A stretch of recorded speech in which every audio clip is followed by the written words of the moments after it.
Following that debacle in the snow-capped landscape he just barely escaped from, Cage never thought he'd admit missing the ridiculously hot western deserts again. Things felt normal and post-apocalyptic once again, but that wouldn't last long. After a calm walk along the main road for a few hours, the old soldier happened upon a lonely train station where he assumed his next rest stop would be. But oh boy, he had another thing coming.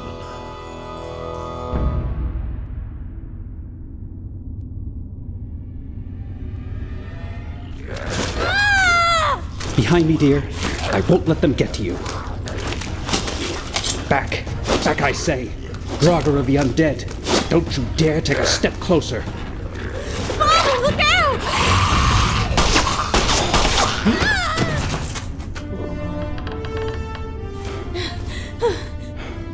You folks all right? God. By God, thank you, young man. Yes, you saved our lives. Don't mention it. Ghouls are known to hang around old train stations like these. What are you folks doing out here in the middle of nowhere? Haven't met another human in days. You'll have to pardon me. I'm still a little shaken up. Edward Sagan. And this is my daughter, Daisy. You're very brave to have saved us. My father and I were only scavenging for supplies. But I guess we overstepped our bounds. Yes. We weren't having much luck in the first place. That's when I opened that door over there. Next thing you know, those ferals were ready and waiting for us. And you were holding them back with only a knife? Where are you people from? I see no settlements on my radar. Elizabethtown. We live in Elizabethtown. Daisy! What, Father? The man saved our lives. He surely doesn't qualify as any sort of threat. But you know the rules. Pardon my French, but to heck with the rules. Look at the Grom in his armor. This man has been clearly traveling around for hours and could very well need food or water. But you... It's all right. I'm not starving, but I could do with a resupply. Well, that's just perfect. We have plenty of supplies back at home. I'm terribly sorry, traveler.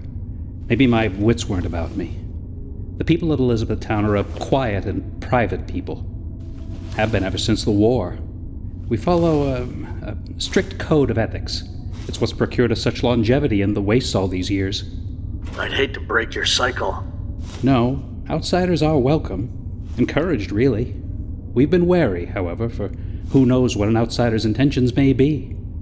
Oh, come on, Father. You know it's more you and less we. Just think of all the travelers that have been turned away since August. Daisy, I will no longer put up with your uncalled-for back-talk. Please, you two, please. Look, if it's still in the realm of discussion, I'll purchase some things and be on my way before the moon is up. How does that sound? Oh, no. You can't risk travel after dark around these parts. It's far too dangerous with the tribals and such. Tribals? Ugh. Ugly groups of roving tribes out this way. Cannibal, too, from what I've heard. They've yet to bother us, because I think they respect territory, but we're at a disadvantage out here. The most blood-curdling howls and horrid face paint I've ever heard, too. Come. All this talk is only going to bring them closer. Lead the way, Father. It's been decided. And we won't take no for an answer, will we? Yes, indeed. Let's scurry before we have yet another unwinnable encounter. We owe you one. Cage.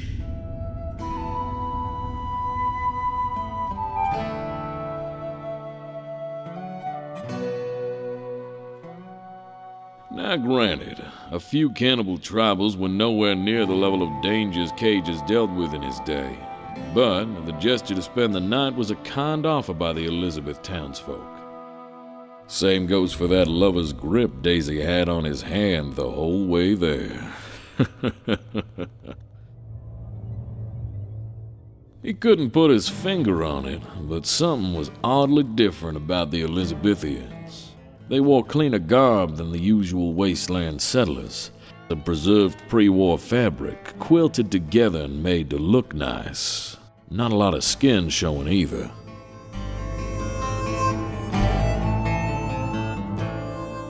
When Cage arrived at the ruined old town, he was greeted with something of a hero's welcome. Lots of smiles and handshakes. They clearly appreciated the presence of an outsider. An average wanderer couldn't help but feel paranoid, naturally, but the old soldier's instincts didn't tell him this was a bad place. In fact, quite the opposite. Cage got his supplies all right, just before he sat down to the best steak dinner of his life. Great conversation, and probably the strangest midnight dance someone could ever see. I don't know how they expected Cage to get a good night's rest with so much activity, but I suppose you could say he sort of got lost in it.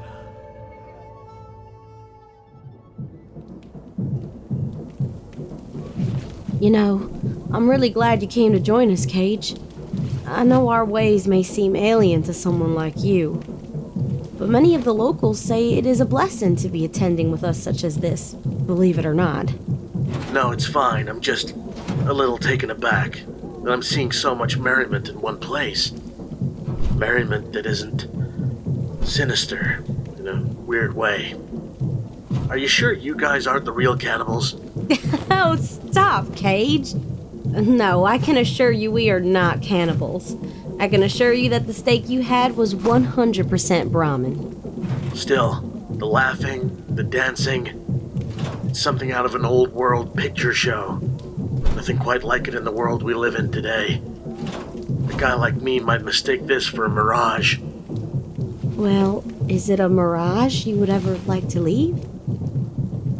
I don't know. No, I guess I wouldn't. But I have this job. The job doesn't exist in my question. No responsibilities, no strings attached, even from your past. Would you stay here? Well, I guess in some alternate reality, where the shackles of the wasteland don't have me bound, staying in a place like this seems ideal. Well, in a way, a place like this does indeed remove those blinds. Daisy, I appreciate the gesture, but I'm under contract right now. With whom? I don't really know. Definitely not someone I can just drop everything and forget about. You'd be surprised. How so? I suppose when you meet the Elder. Can the Elder just snap his fingers and make my problems disappear? In a sense. Please, don't tell me you're not kidding. If so, I'm gonna get scared. Elizabethtown is a place of magic, my dear Cage. Do your people spend every night partying like this? It seems exhausting. Oh, heavens, no. Once every full moon. That's all it takes. Besides, you already met him. Excuse me? The Elder. I don't know everything about him exactly, but usually people who even come this far with us have to receive a visit from him. At least that's what my father tells me. Oh, okay. Now I'm very scared. No, don't. Think of the Elder as one of the last true monks in the world. Even after all this. A peaceful spirit. Someone who values life over death for once. And where exactly does he come from? I think I've already said too much. Maybe when you consider our offer, we can make everything clear for you. Besides, wouldn't want another reason for my father to get mad at me. True.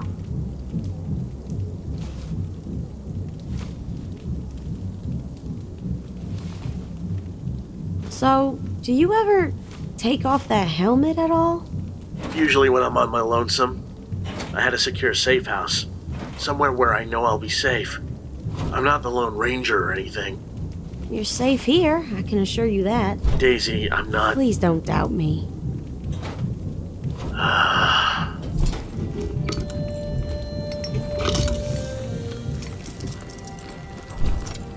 Happy now? My. You should remove that thing more often. That filter adds years to your voice. I'm 38. And? And you're red as a beet. Oh no, I'm not. Stop it. It's time, Cage. The Elder has almost arrived. Jet black hair and green eyes? You look vastly different than I imagined. Generational mutation is a hell of a thing, Mr. Sagan. But can you tell me what in the world I'm being hauled off to? I thought I was only staying the night and moving on. How can I put this in a way you'll understand? I tried to tell him in the easiest way, Father, but didn't want to reveal too much. Good. That's good. It's best if the Elder himself provides proper explanation. Come, Cage. Follow me.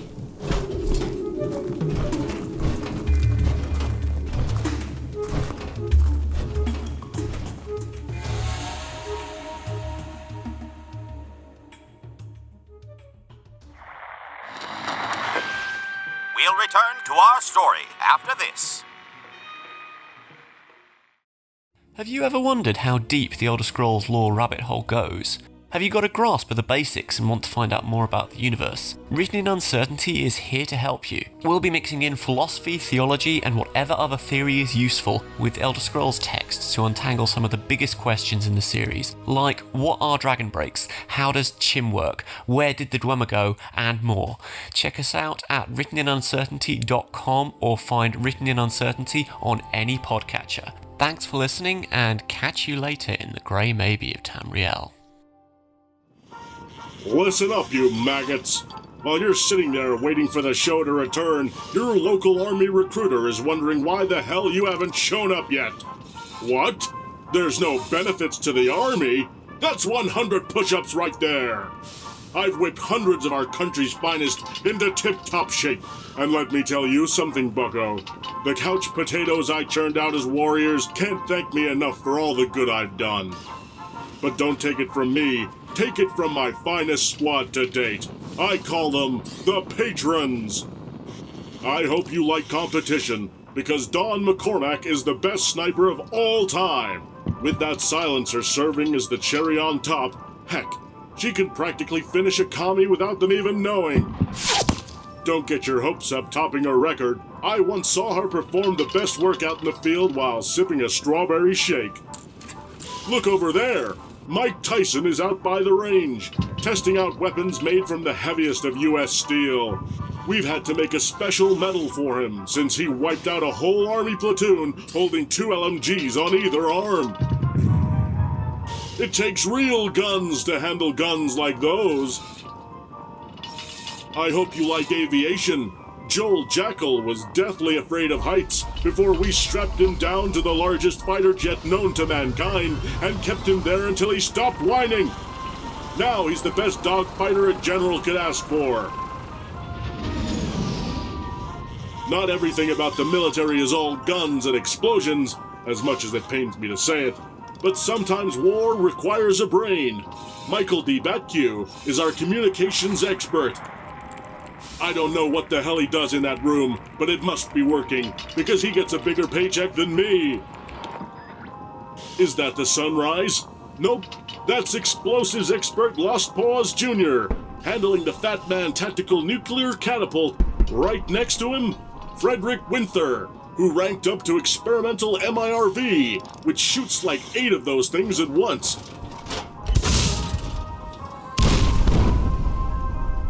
Who needs tactics when you can just decimate all biological life right in front of you?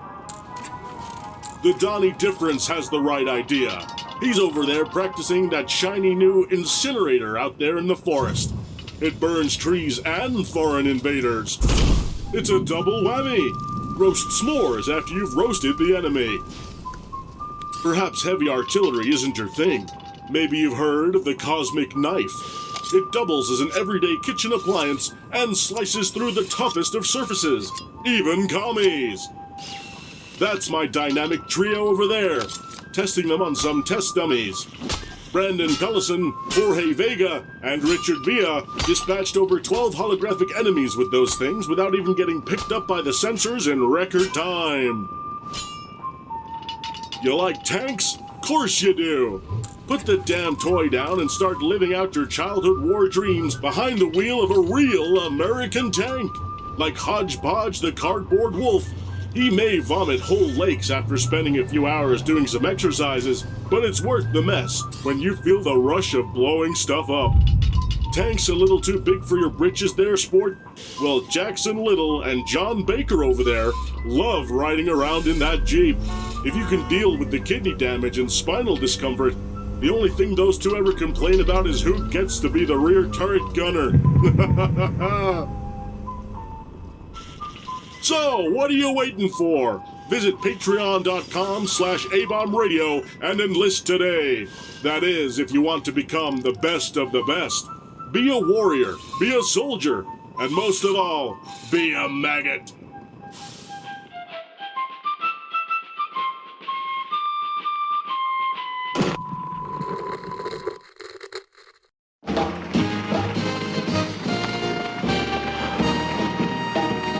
Before we begin this episode, we've got a message from the fine folks at Pulaski Preservation Services. Seems there's been a lot of talk these days about vault life, but not all of us have the luxury to spend so much on something that we may not actually need. Unlike those other guys, the sensible folks at Pulaski Preservation Services have created an affordable line of personal protection products to make sure no one gets left behind. Remember, that's Pulaski Preservation Shelters, simply there when you actually need them. Exact change only. And now on to our show.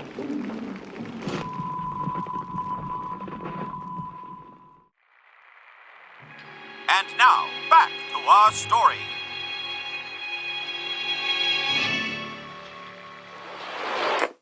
So, you open Google Chrome on your phone, you're hunting for a super rare first edition vinyl of a band you're obsessed with, when you're supposed to be working. But this site you tapped on seems pretty shady. And Daryl from IT just jumped up from his desk. Oh no, he's coming your way. It's a good thing built-in malware protection keeps you safe and sound. Not from Daryl, though. Sorry. There's no place like Chrome. Download Google Chrome on your phone. Priceline presents Go to Your Happy Price. What's up? It's Kaylee Cuoco. When it comes to travel, we all have a happy place. You can see yourself already there. It's beautiful. It might be sunny and sandy for some, neon and urban for others, deserts or rainforests or hiking trails. With Priceline, you can get to your happy place for a happy price with deals you really can't find anywhere else. Like up to 60% off select hotels to Costa Rica or 5-star hotels for 2-star prices in Cabo. Go to Priceline.com and travel to your happy place for a happy price. All right, see ya. I'm off to Miami. No, actually, wow, look at that. No, I'm going to Hawaii now. Ooh, Cancun looks nice. You know what? Belize looks pretty nice this time of year. Or, Palm Springs. Go to your happy place for a happy price. Go to your happy price, Priceline.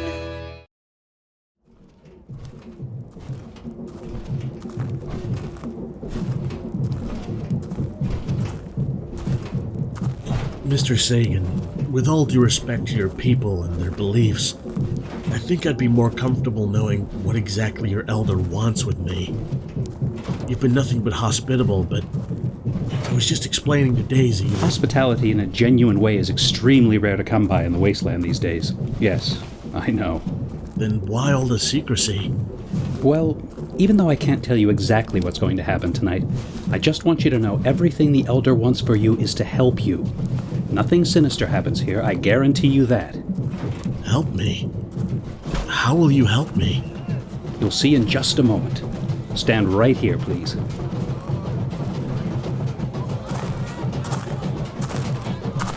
Everyone, you may seize the stance and make yourselves still.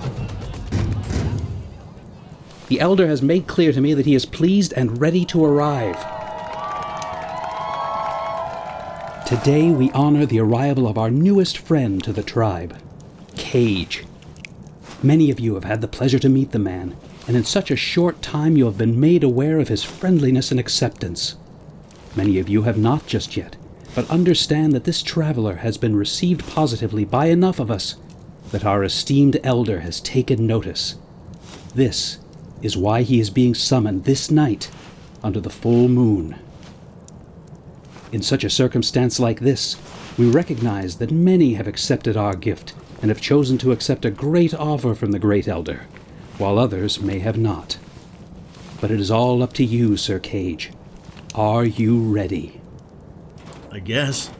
good. O great elder, one who saves us from the great plague, please approach and meet our gaze. Now, Cage was honestly expecting some old guy in a tattered sheet with bones taped to them to come out, but this was something entirely different. The very ground beneath them began to shake and crack open as if some giant was approaching. Whatever it was coming from beneath the earth.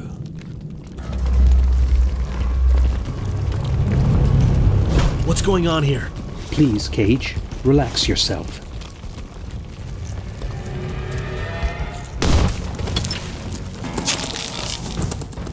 When the dust cleared, Cage was met with the stare of something that most wastelanders see right before they die. A giant rat scorpion, the biggest he'd ever seen. Its black armor shimmered in the moonlight, and its high-hanging stinger stood nearly as tall as a young Deathclaw. There was no denying it. This mutant was fixated on no one but the old tracker. Whatever these people did to summon the beast really worked. A bit stunned to speak, Cage naturally began to turn around and try to make a break for it. Edward Sagan's calls for comfort meant nothing at this point. Wait, Cage!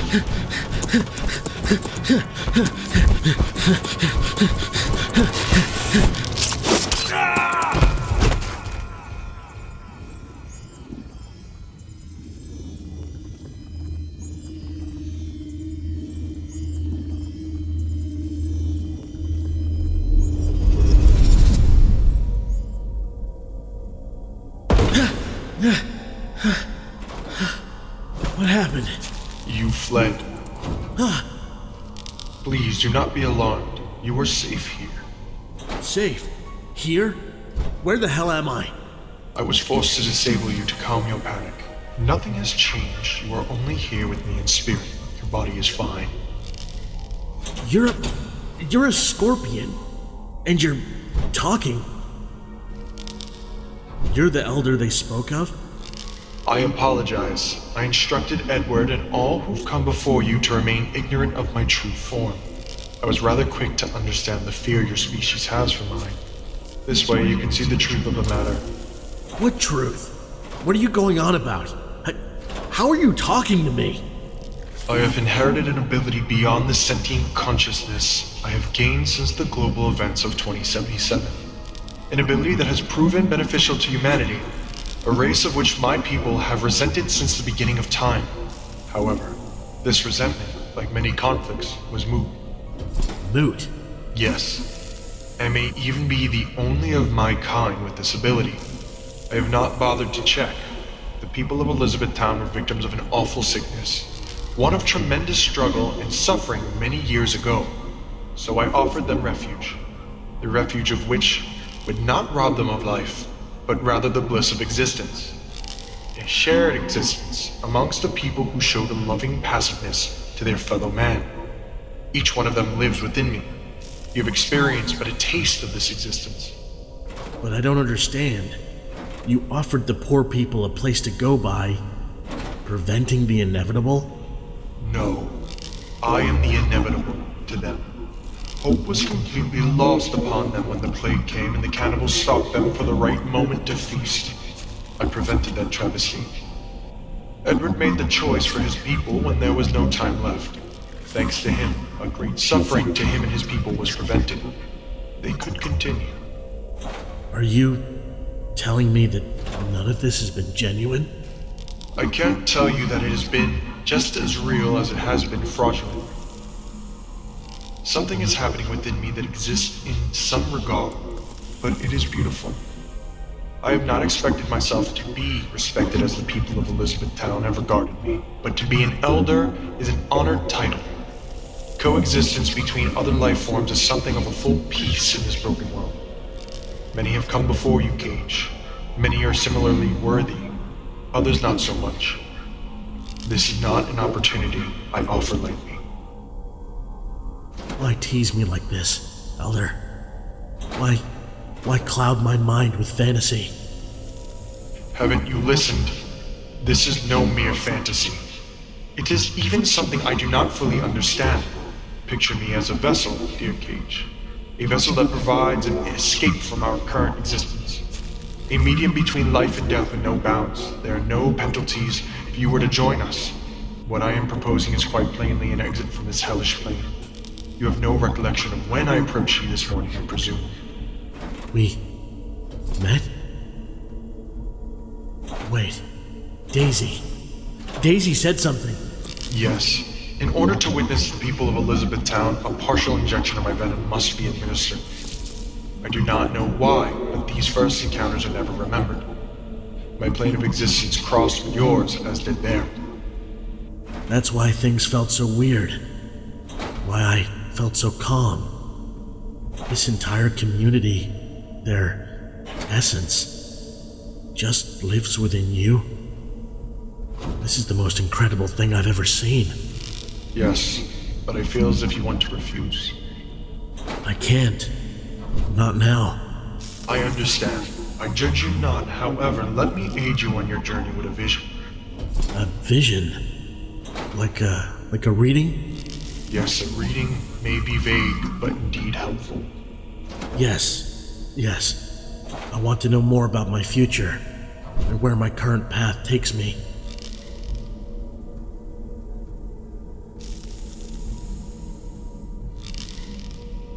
Your heart is pure, but your mind is clouded and your soul burns hot with rage. Your past has corrupted your present like an infection, yet you've not forgotten who you are. Whatever this is, your journey is noble to an extent, but alas, your current motivations are simply the means to feed the buzzards. They circle in and wait for you to kill their prey so they may feast and fight amongst each other. So I'm a tool. Is that what you're saying? I cannot tell you. Perhaps to an extent, you are but a pawn. But the future is too clouded to tell which hand plays you. In a way, you are needed. So why offer me an escape then? You must understand, the being you are now has a destiny to follow. The one you would be amongst the Elizabethans would worry not about the perils of this world. Your burden of responsibility would no longer be a factor. So, I would die. No. You would only exist elsewhere. I see. I guess I... Thank you, Elder. Anyone but me would take your offer. Many have come and many more will follow in the future. Perhaps if you survive your ordeal, you may seek the region once again.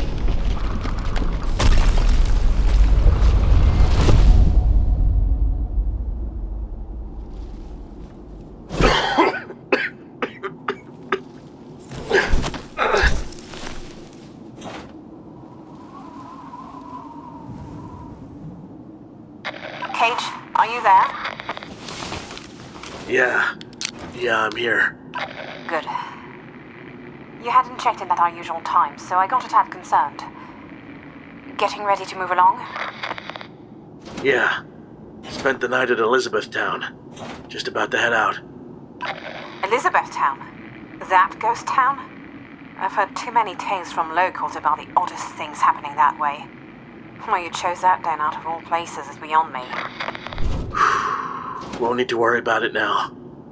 I'm on my way out. Are you sure you're okay?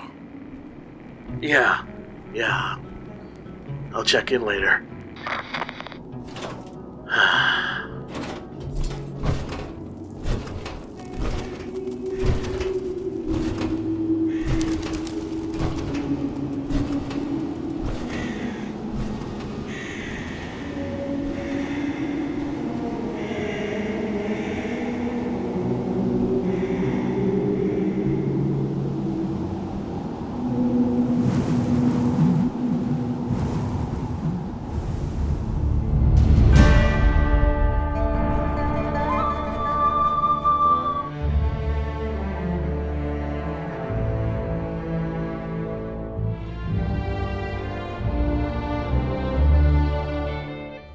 No, he was indeed not okay.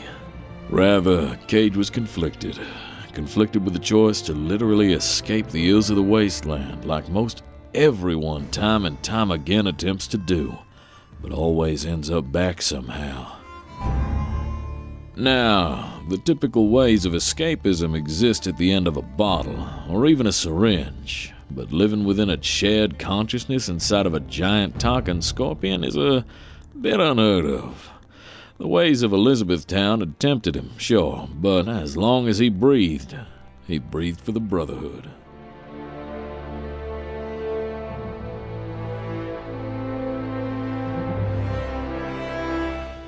Until next time, that's all she wrote. Keep it locked to this podcast for episode 8, The Bum Deal. To bring in extra cash for his journey, Cage hooks up with a team of skilled mercenaries to recover one of the most feared robots of the pre-war era. Nothing would prepare them for what would happen next, though.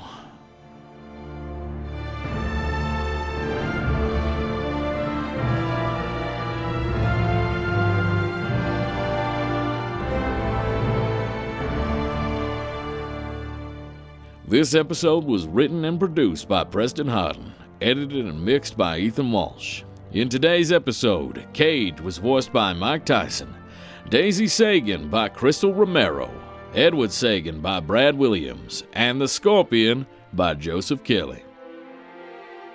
Don't go riding off into the sunset yet, partner. Be sure to visit patreon.com/ABombRadio and become a dear listener.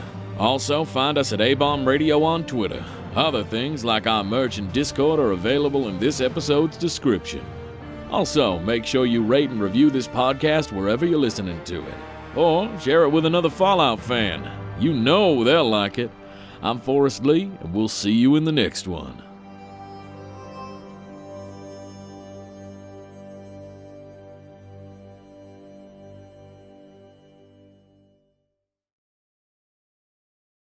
You've been listening to a Robots Radio podcast. Smart shows for interesting people. Check out all the shows at robotsradio.net. Do you like adventure? Yeah. Do you like laughing? Yeah. Would you like to listen to a group of people you don't know play D&D and reference retro pop culture you vaguely remember? Excellent. You're going to love Committee Quest. We play D&D in the world of Amarin. We use adventure modules and supplements made by people in the community. We also have a sweet synthwave backing track. Come and join us on our adventure. Volume 1 has been completed. Volume 2 coming the end of January. You can find us on iTunes, Podbean, or wherever you get your podcasts from. Hey there, my name's Jameson, or Big Cat. And I am Brenna, or Mother Goose. And together, we are the hosts of the DL, Weekly Gaming News. Each week, we bring you the top stories from last week, as well as something you might have missed. Our goal is to start a conversation about what's going on in the world of gaming. And every week, we have a special guest join us in the chat room, where we discuss a different gaming-related topic and learn more about our guests in the 60-second download. And if that isn't enough, we also have Slim Jims. So come and hang out with us every week and join in on the conversation. Good luck and have fun, everybody. And remember, keep your goose loose.